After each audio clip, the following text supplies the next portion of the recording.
আকবার। কিছুদিন আগে আপনাদেরকে একটা ভিডিও দিছিলাম না, আমি বলছিলাম না যে যুদ্ধ লাগার সম্ভাবনা 90%, সে দেখছেন এখন যুদ্ধ লাগছে।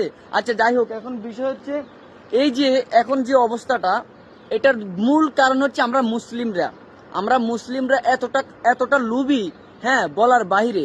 কি জন্য বললাম কথাগুলো মাইন্ড করবেন না প্লিজ, আগে কথাটা বোঝার চেষ্টা করেন। এই যে দেখেন, এখন কিন্তু ইরান হলো মুসলিম, আর যে রাষ্ট্র বোম মারতেছে সেই রাষ্ট্রগুলোও কিন্তু মুসলিম। এখন ঘটনাটা হয়েছে কোন জায়গায় আমি আপনাদেরকে খুলি বলি। বোম মারতেছে যেভাবে, ঘটনাটা হয়েছে ভাই, আল্লাহ ভাই ভিতরে যান না। আসলে গাইস আমি বলি, মানে বোমগুলো যে জায়গায় মারতেছে ওই জায়গা হচ্ছে মানে আমেরিকার ঘাঁটি। মানে এরা আমেরিকার ঘাঁটি বলতে কি জানেন, মানে অনেকে বোঝে না ঘাঁটিটা কি। আমেরিকার ঘাঁটিটা হচ্ছে আসলে আপনার আর্মি ক্যাম্প বলে না, আর্মি ক্যাম্প।